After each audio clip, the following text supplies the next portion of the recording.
Welcome back to the channel, and in today's video we have some more DC Multiverse Bat goodness for you. Yes, we are looking at the Flash Batman McFarlane Platinum Edition.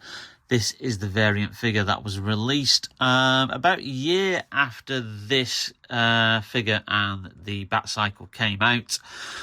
We've already done a review on this roughly around about, I think probably 2.5 years ago now, just before the Flash movie came out. I think around about May 2023. It will be in the playlist, and obviously we did a review on both the figure and the Bat Cycle, which came separately.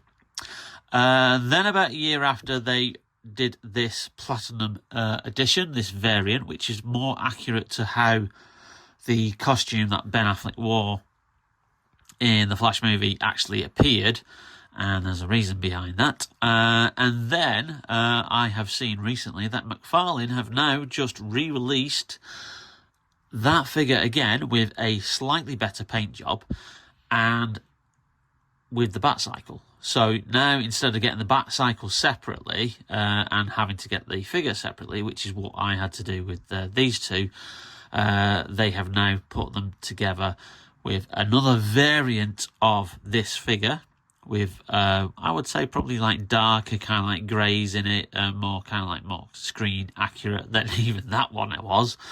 So you can actually, if you missed out the first time, you can get the Batman and Bat Cycle twin pack all together, and that's roughly out around about now. I have seen a couple of reviews of that online. So yes, so this costume was went through a lot of changes, as did the Flash movie itself, for numerous reasons.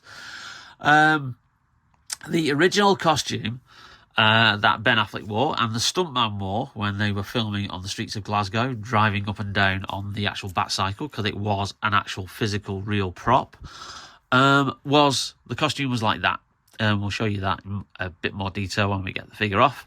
However, in post-production, Andy Muschietti, I think that's the name of the director, I think that's how you pronounce it, decided to change the colour scheme of the costume. So in post-production, they changed it and had him with a blue cowl and cape and a more grey kind of like body armour and costume. So it looked more like that in the movie. Or you could tell that it had been touched up in post-production, because it didn't look quite right, and it did look as if Ben Affleck was wearing, like, you know, kind of like one of those motion capture suits, which he wasn't. He was actually wearing the suit. They just colour graded it completely differently. So that's the reason for that. This I picked up, probably, again, around about 6, 7, 8 months ago, purely because it was a £5 on Amazon, and I thought, do you know what? Let's have another Batman figure for my collection. I can't go wrong for £5 at that, especially as it's a variant as well. So it's your typical DC Multiverse packaging. Obviously, it has the Flash movie logo on there. On the side, you've got the same stuff. On that side, you've got the QR code that gives you access to DC Universe Infinite, which is the DC Comics website that gives you access to all their comics in digital format. And then on the back, you've got exactly the same artwork that was on the original figure release, except for it's more colour graded to how this version of the costume was. So there you go. So without further ado, let's get that figure out and let's do a comparison between the two figures. And just as an aside before we look at the figures, obviously you get the usual, you get the trading card and you get the stand for the figure. I'm not taking those out of the box this time, because that trading figure is exactly the same description as the previous trading card. It's obviously just a different image, and I've got a lot of loose DC Multiverse kind of like figure stands, so I really don't need to take that one out of the packaging in this instance. And here we are with the figure out of the box. And you can certainly see more detail in the costume. Obviously, you can see more of the tactical battle armour that's on the costume for Batman. And the one thing that does strike me straight away is that, and I thought this when they announced this, and obviously I saw the promotional images for it originally, he's a little bit too grey, a little bit too light. Certainly in these areas, he does need to have a little bit of a dirtier, kind of like greyer, darker grey wash on there, which is something that the re-release that comes with the Batcycle has resolved. So obviously you have a slightly darker grey and some more paint applications on there. And also he comes with a wired cape, whereas like that is something that these two figures did not have. McFarlane figures at the time were not doing wired capes. They'd only just moved into cloth capes. So that is one of the reasons that obviously that is an upgrade. So you can obviously, if you have him on the Batcycle, have the cape styled so it will stay in like kind of like those kind of positions. But it's a unique kind of like version of Batman. Obviously it's got Ben Affleck's bulk because he was probably the bulkiest of the Batman. The lightness is still a problem. It really doesn't look like Ben Affleck.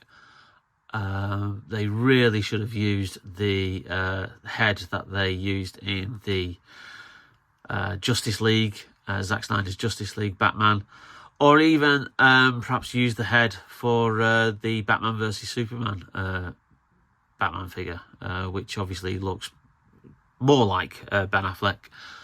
This, as I said in the original review of that figure, there on the Batcycle, it looks like Ben Affleck's stunt double.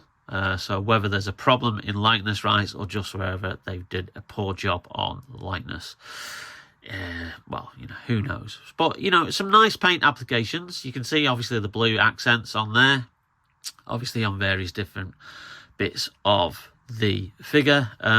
Obviously it goes through to the back, so they've not skimped on the paint applications on the back either. But again, yeah, it just looks unfinished. It looks too plasticky. It looks like it needs a bit of a wash. And the cape colour doesn't really match the cowl. Perhaps they could have matched that a little bit better. But yeah, as a nice light variant, you know, it's not too bad, is it? You know, it's got all the same articulation. It does come with the same only two pieces of extras, which are the additional hands here, which enable you to put him on the Batcycle, which we will do in a second. But first of all, let's compare both figures. And there's the comparison. And as you can see, there's a stark contrast between, obviously, the actual costume that was worn originally during filming. Like I said, that's the costume that Ben Affleck and his stunt double wore. And that's the one when you see behind the scenes footage of them filming like around the streets of Glasgow, which they doubled up for Gotham City. Obviously riding up and down on the Batcycle, that's the costume that you see. And then they made the decision to change the colour in post-production, and that's what we got in the film, or something very, very similar to that. Obviously, like I said, the grey is a little bit too light there. So, I mean, the good thing is, obviously, this version gives you more kind of like detail with the colour. You can see more of the like the battle armour that's been put on there that he's wearing. Obviously, this one's a more kind of like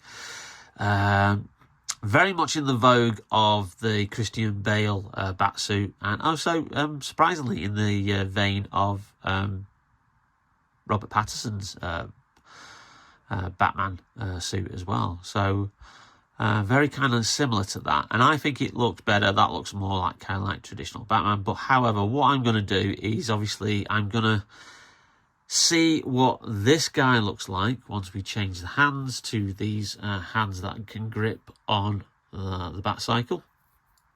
We're going to change those on there and see what actually that figure looks like on the Batcycle compared to that one. So the hands easily pop off like that, and obviously you got the peg joint there, and then you can pop the other variant hands on and then click that into place, so that enables them to obviously hold the Batcycle handles. Yeah, that one pops off a lot easier, which is interesting because it does on that one as well. I wonder if it's something to do with the mould there. Click that into place. There you go. So you've got the 2 alternate hands. That enables him to hold the handles of the Batcycle. So let's get the figure on. And there he is, riding the Batcycle as he appeared in the movie. And you know what? Actually, that looks really, really good. I'm actually surprised how good that looks. I'm in two minds whether or not to keep that as the option rather than obviously put this guy back on. As much as I love that kind of like that really dark metal grey and kind of like black styling. This obviously is accurate to how he appeared in the film. It's a shame about it doesn't have a wire cape, so you can't obviously like pose that so it like, you know, can flow in there, but it kind of like looks okay just displayed as that. Now, the one thing I will say is that it is more difficult to put this guy on the Batcycle than it is that figure. The hands seem to be more rigid in plastic, not as soft as those hands. So I've actually got him holding those, like the brake handles there, rather than the actual handles of the cycle, because I just couldn't get those hands onto the cycle handles there. It just wouldn't go. But yeah, I'm liking that. I'm liking that very, very much. I think it's a nice contrast. Obviously, you can probably do a little bit of the thing with the cape there. But yeah, we just need to probably fine-tune him just so he's sitting a little bit better on there. But he's looking good. He's looking good. I like that. I do like that. It gives a nice kind of like contrast there, and I think that's kind of like a very cool variant of that. And of course, saves me buying the re-release version, because obviously I can just put this figure on my existing Batcycle. And there you have it, the variant version of the Affleck Batman on his Batcycle from The Flash, after all the jiggery pokery in post-production to give him that more kind of like comic accurate colour styling of that blue and grey, which we very, very rarely get in cinematic Batman. Normally it's just a black suit.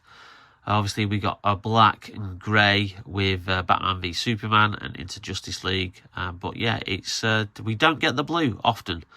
It would be very, very interesting if the potential planned Brave and the Bold Batman movie has him in a more comic book accurate kind of costume.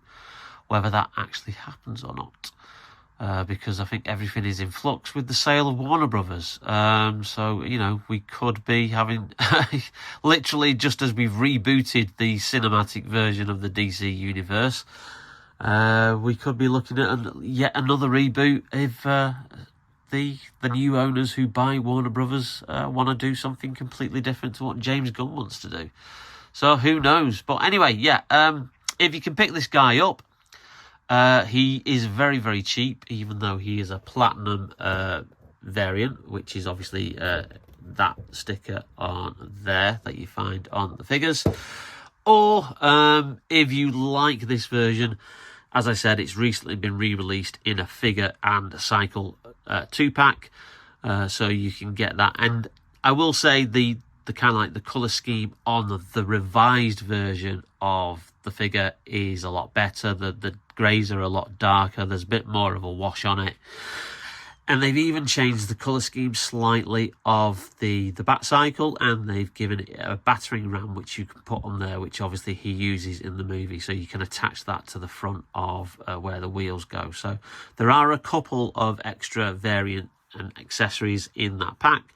So if you like the look of that, then have a look for the recently released version. Well, hope you enjoyed that video, and if you did, then please leave us a like. It really does help out the channel. And if you've not yet hit that subscribe button or that notification bell to be notified whenever we upload any brand new videos, then please do so. It really does also help out the channel. Thank you once again to all those people who continue to subscribe and support the channel. we have lots more cool stuff to come. The next thing is a Halloween themed video with another NECA horror figure, so stay tuned for that. In the meantime, take care, stay safe, and we'll see you very, very soon on Bearded Geek Toy Reviews. Bye now.